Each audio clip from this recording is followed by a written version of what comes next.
अथ षोडशोऽध्यायः जय विजय का वैकुंठ से पतन।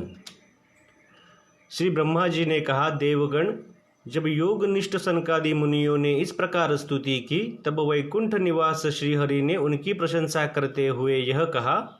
श्री भगवान ने कहा, मुनिगण, ये जय विजय मेरे पार्षद है। इन्होंने मेरी कुछ भी परवाह न करके आपका बहुत बड़ा अपराध किया है।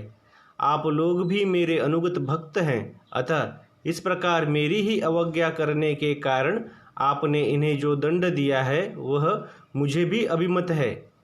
ब्राह्मण मेरे परम आराध्य हैं। मेरे अनुचरों के द्वारा आप लोगों का जो तिरस्कार हुआ है उसे मैं अपना ही किया हुआ मानता हूँ, इसलिए मैं आप लोगों से प्रसन्नता की भिक्षा मांगता हूँ। सेवकों के अपराध करने पर संसार उनके स्वामी का ही नाम लेता है। वह अपयश उसकी कीर्ति को इस प्रकार दूषित कर देता है जैसे त्वचा को चर्म रोग। मेरी निर्मल सुयश सुधा में गोता लगाने से चांडाल पर्यंत सारा जगत तुरंत पवित्र हो जाता है, इसलिए मैं वैकुंठ कहलाता हूँ। किंतु यह पवित्र कीर्ति मुझे आप लोगों से ही प्राप्त हुई है, इसलिए जो कोई आपके विरुद्ध आचरण करेगा वह मेरी भुजा ही क्यों न हो, मैं उसे तुरंत काट डालूंगा। आप लोगों की सेवा करने से ही मेरी चरण रज को ऐसी सुंदर पवित्रता प्राप्त हुई है कि वह सारे पापों का तत्काल नष्ट कर देती है, और मुझे ऐसा सुंदर स्वभाव मिला है कि मेरे उदासीन रहने पर भी लक्ष्मी जी मुझे एक क्षण के लिए भी नहीं छोड़ती। यद्यपि इन्हीं के लेश मात्र कृपा कटाक्ष के लिए अन्य ब्रह्मादि देवता नाना प्रकार के नियमों एवं व्रतों का पालन करते हैं। जो अपने संपूर्ण कर्मफल मुझे अर्पण कर सदा संतुष्ट रहते हैं, वे निष्काम ब्राह्मण ग्रास पर तृप्त होते हुए घिसे तरह तरह के पकवानों का जब भोजन करते हैं, तब उनके मुख से मैं जैसा तृप्त होता हूँ वैसा यज्ञ में अग्नि रूप मुख से यज्ञमान की दी हुई आहुतियों को ग्रहण करके नहीं होता। योग माया का अखंड और असीम ऐश्वर्य मेरे अधीन है, तथा मेरी चरणोदक रूपिणी गंगा जी चंद्रमा को मस्तक पर धारण करने वाले भगवान शंकर के सहित समस्त लोकों को पवित्र करती है। ऐसा परम पवित्र एवं परमेश्वर होकर भी मैं जिनकी पवित्र चरण रज को अपने मुकुट पर धारण करता हूँ, उन ब्राह्मणों के कर्म को कौन नहीं सहन करेगा। ब्राह्मण, दूध देने वाली गाय और अनाथ प्राणी ये मेरे ही शरीर है। पापों के द्वारा विवेक दृष्टि नष्ट हो जाने के कारण जो लोग इन्हें मुझसे भिन्न समझते हैं, उन्हें मेरे द्वारा नियुक्त यमराज के गृध्र जैसे दूत, जो सर्प के समान क्रोधी है, अत्यंत क्रोधित होकर अपनी चोंचों से नोचते हैं। ब्राह्मण तिरस्कार पूर्वक कटु भाषण भी करे तो भी जो उसमें मेरी भावना करके प्रसन्न चित्त से तथा अमृत भरी मुस्कान से युक्त मुख कमल से उसका आदर करते हैं, तथा जैसे रूठे हुए पिता को पितृ और आप लोगों को मैं मनाता हूँ, उसी प्रकार जो प्रेम पूर्ण वचनों से प्रार्थना करते हुए उन्हें शांत करते हैं, वे मुझे अपने वश में कर लेते हैं। मेरे इन सेवकों ने मेरा अभिप्राय न समझकर ही आप लोगों का अपमान किया है, इसीलिए मेरे अनुरोध से आप केवल इतनी कृपा कीजिए कि इनका यह निर्वासन काल शीघ्र ही समाप्त हो जाए। ये अपने अपराध के अनुरूप अधम गति को भोग कर शीघ्र ही मेरे पास लौट आए। श्री ब्रह्मा जी कहते हैं, देवताओं, सनकादि मुनि क्रोध रूप सर्प से डरे हुए थे, तो भी उनका चित्त अंतःकरण को प्रकाशित करने वाली भगवान की मंत्रमयी सुमधुर वाणी सुनते सुनते तृप्त नहीं हुआ। भगवान की उक्ति बड़ी ही मनोहर है, थोड़े अक्षरों वाली थी, किंतु वह इतनी अर्थपूर्ण, सारयुक्त, दुर्विज्ञेय और गंभीर थी कि बहुत ध्यान देकर सुनने और विचार करने पर भी वे यह न जान सके कि भगवान क्या करना चाहते हैं। भगवान की इस अद्भुत उदारता को देखकर वे बहुत आनंदित हुए और उनका अंग अंग पुलकित हो गया। फिर योग माया के प्रभाव से अपने परम ऐश्वर्य का प्रभाव प्रकट करने वाले प्रभु से वे हाथ जोड़कर कहने लगे। मुनियों ने कहा, स्वयं प्रकाश भगवन, आप सर्वेश्वर होकर भी जो यह कह रहे हैं कि यह आपने मुझ पर बड़ा अनुग्रह किया, सो इससे आपका क्या अभिप्राय है, यह हम नहीं जान सके हैं।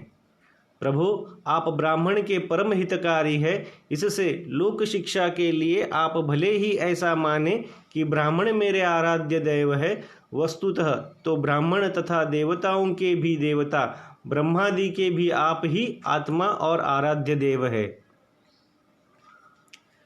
सनातन धर्म आपसे ही उत्पन्न हुआ है, आपके अवतारों द्वारा ही समय समय पर उसकी रक्षा होती है तथा निर्विकार स्वरूप आप ही धर्म के परम गृह रहस्य है, यह शास्त्रों का मत है।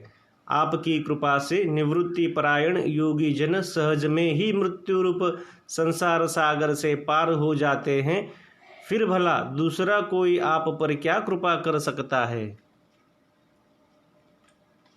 भगवान, दूसरे अर्थार्थी जन जिनकी चरण रज को सर्वदा अपने मस्तक पर धारण करते हैं, वे लक्ष्मी जी निरंतर आपकी सेवा में लगी रहती है, सो ऐसा जान पड़ता है कि भाग्यवान भक्तजन आपके चरणों पर जो नूतन तुलसी की मालाएं अर्पण करते हैं, उन पर गुंजार करते हुए भंवरों के समान वे भी आपके पाद पद्यों को ही अपना निवास स्थान बनाना चाहती है।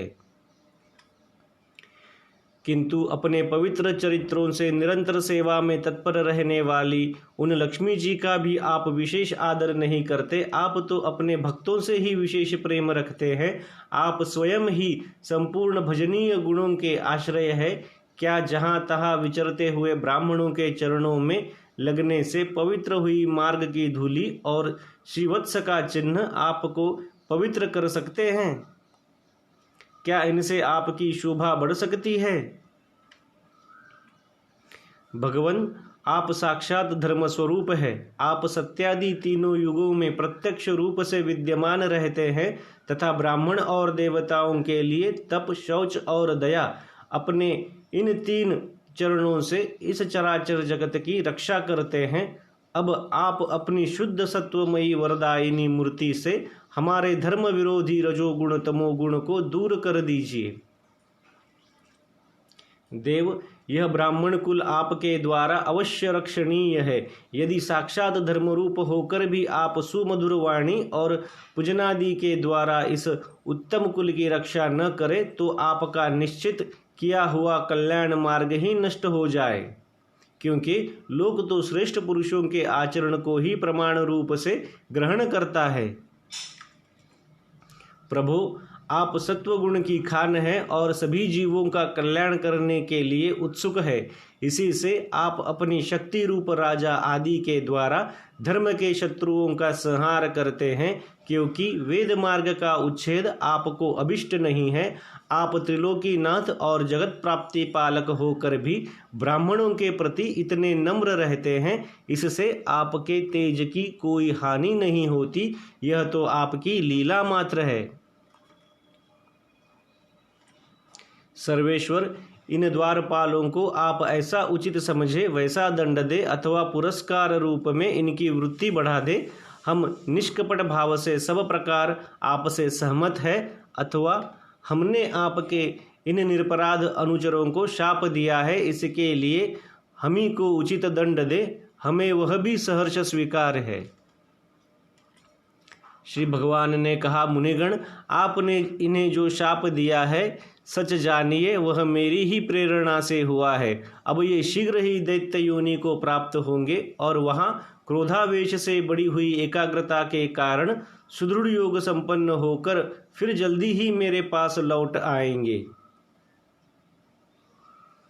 श्री ब्रह्मा जी कहते हैं, तदनंतर उन मुनीश्वरों ने नयनाभिराम भगवान विष्णु और उनके स्वयं प्रकाश वैकुंठ धाम के दर्शन करके प्रभु की परिक्रमा की और उन्हें प्रणाम कर तथा उनकी आज्ञा पा भगवान के ऐश्वर्य का वर्णन करते हुए प्रमुदित हो वहां से लौट गए। फिर भगवान ने अपने अनुचरों से कहा, जाओ, मन में किसी प्रकार का भय मत करो, तुम्हारा कल्याण होगा। मैं सब कुछ करने में समर्थ होकर भी ब्रह्म तेज को मिटाना नहीं चाहता, क्योंकि ऐसा ही मुझे अभिमत भी है। एक बार जब मैं योग निद्रा में स्थित हो गया था, तब तुमने द्वार में प्रवेश करती हुई लक्ष्मी जी को रोका था। उस समय उन्होंने क्रुद्ध होकर पहले ही तुम्हें यह शाप दे दिया था। अब दैत्य योनि में मेरे प्रति क्रोधाकार वृत्ति रहने से तुम्हें जो एकाग्रता होगी, उससे तुम इस विप्र तिरस्कार जनित पाप से मुक्त हो जाओगे और फिर थोड़े ही समय में मेरे पास लौट आओगे। द्वारपालों को इस प्रकार आज्ञा दे भगवान ने विमानों की श्रेणियों से सुसज्जित अपने सर्वाधिक श्री संपन्न धाम में प्रवेश किया। वे देव श्रेष्ठ जय विजय तो ब्रह्मशाप के कारण उस अलंघनीय भगवत धाम में ही श्रीहीन हो गए तथा उनका सारा गर्व गलित हो गया। पुत्रों, फिर जब वे वैकुंठ लोक से गिरने लगे, तब वहां श्रेष्ठ विमानों पर बैठे हुए वैकुंठवासियों में महान हाहाकार मच गया। इस समय दीति के गर्भ में स्थित जो कश्यप जी का उग्र तेज है, उसमें भगवान के उन पार्षद प्रवरों ने ही प्रवेश किया है। उन दोनों असुरों के तेज से ही तुम सबका तेज फीका पड़ गया है। इस समय भगवान ऐसा ही करना चाहते हैं। जो आदि पुरुष संसार की उत्पत्ति, स्थिति और लय के कारण है, जिनकी योग माया को बड़े बड़े योगी जन भी बड़ी कठिनता से पार कर पाते हैं, वे सत्वादि तीनों गुणों के नियंता श्री हरि ही हमारा कल्याण करेंगे। अब इस विषय में हमारे विशेष विचार करने से क्या लाभ हो सकता है। इति श्रीमद्भागवते महापुराणे पारमहंस्या संहिताया तृतीय स्कंदे षोडशोऽध्यायः।